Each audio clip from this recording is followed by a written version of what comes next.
बस हो गए। जिन लोगों ने अपने बुक्स को ऐसे कबाड़ खाने में डाल दिया, तो किसी को बेच दिया, वेलकम बैक। एंड ऑनेस्टली सबकी रिएक्शन यही थी न्यूज़ सुन के, भाई ये प्रैंक है क्या? इतनी बड़ी एग्जाम एक्चुअली कैंसिल हो गई है, कोई प्लीज मुझे बता दो ये प्रैंक है। लेकिन अफसोस ये नहीं था, this is the reality guys, जो हम सबको एक्सेप्ट करनी पड़ेगी। Hi guys, welcome back to the channel. अगर तुम भी थोड़ी सी कंफ्यूजन में, थोड़े से शॉक में एंड थोड़े से गुस्से, तो this video is for you. अब इससे पहले कि आप पूछो मैं कौन हूँ, आई एम फाइनली एम्बेस्ड।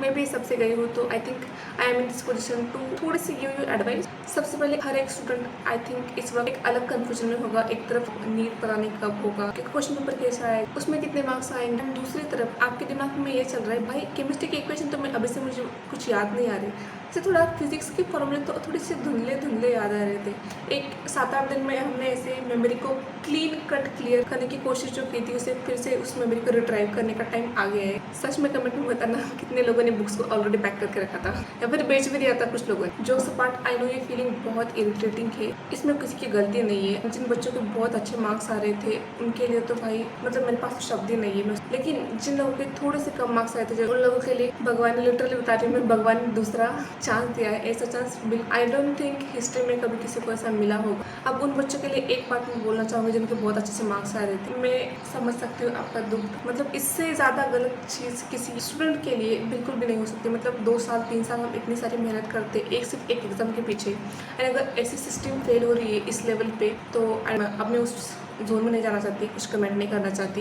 लेकिन अब मैं जनरली बोल रही हूँ, अगर आपने इतना सब कुछ सर्वाइव किया है तो थोड़ा सा और सही। आई नो ये बहुत मुश्किल है, बोलने में कुछ नहीं जाता है, तो बस थोड़ी सी और रेस बाकी है, उसके बाद आपकी जीत ही जीत है। थोड़ा और सेक्रीफाइस करना पड़ेगा। ऐसे समझो कि भाई जैसे जी फेज़ 1 फेज़ 2 में होते हैं, वैसे ही नीट आपके लिए फेज़ 1 फेज़ 2 में है। ऑफकोर्स अब थोड़ी मेहनत तो करनी पड़ेगी, अब तक की तो थोड़ी और सही। दूसरी बात, अब रही बात उन बच्चों की जहाँ पे जिन लोगों को थोड़े से कम मार्क आ रहे थे, मे बी उन्होंने टाइम मैनेजमेंट अच्छे से नहीं की होगी या फिर थोड़े पैनिक किए होंगे, जो भी फलाना ढिमकाना रीज़न है।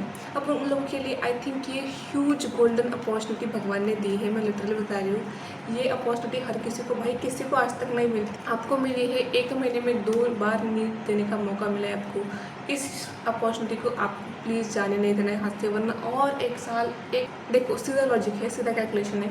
1 महीने आपको, अब मुझे सच में नहीं पता कि प्री नीट कब होने वाली है, किस डेट पे होने वाली है, वो तो ऑफिशियली डिक्लेयर करेगा तब पता चलेगा। जितने भी XYZ डेज है, अब आपको सिर्फ इतनी थोड़ी देर के लिए मेहनत करनी है या फिर पूरा 1 साल फिर से रिपीट करके फिर से एग्जाम देनी है। अब सिंपल लॉजिक तो यही कहते हैं कि भाई एक जो भी जितना टाइम है अभी सिर्फ उतने पूरी जान लगा दो। जितना आपने सारी जो भी आपने गलतियाँ की थी लास्ट के नीट में, इस नीट में आप वो नहीं दोहरा। प्रॉमिस करो खुद को, भाई 12 घंटे पढ़ो, 13 घंटे पढ़ो, जितना भी जो भी करना है कर लो, बस आपको ये नीट क्लियर करनी है। एज समवन जो अभी इस मेडिकल फील्ड में है, अभी मैं खुद फाइनली एमबीबीएस में हूँ, भाई यहाँ पे अनसर्टेनिटी इज कब क्या हो जाए आपको कोई आइडिया नहीं होता। मतलब आपकी वाइल्डेस्ट ऑफ द ड्रीम्स में भी आपने सोचा नहीं होता कि कुछ ऐसा भी हो सकता है। अब मैंने तो कभी नहीं सोचा था कि भाई रीनीट होगी। मतलब हर साल तो यही आता है कि हाँ कि पेपर कैंसिल हो गया, पेपर लीक हो गया, मतलब पेपर लीक हो गया, ये हो गया, वो हो गया।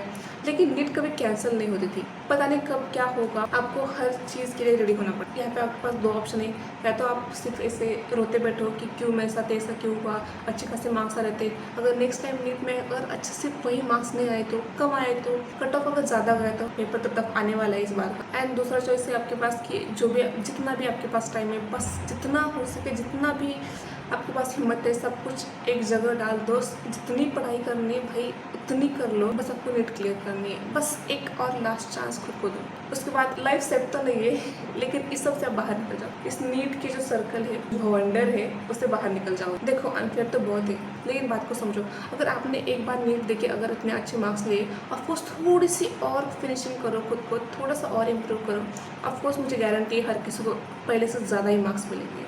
तो खुद पे भरोसा लो। अगर आपने अब तक सब्सक्राइब नहीं किया तो जल्द चैनल को सब्सक्राइब कर लो, एंड मुझे कमेंट करके बताना ना आप कितने मार्क्स चाहते हो इस आने वाले एग्जाम में। ऐसे और वीडियोस के जल्द चैनल को सब्सक्राइब कर लो, तो मैनिफेस्ट करो, पढ़ाई करो, सब कुछ होगा, ट्रस्ट में। मिलते हैं नेक्स्ट ब्लॉग में, बाय।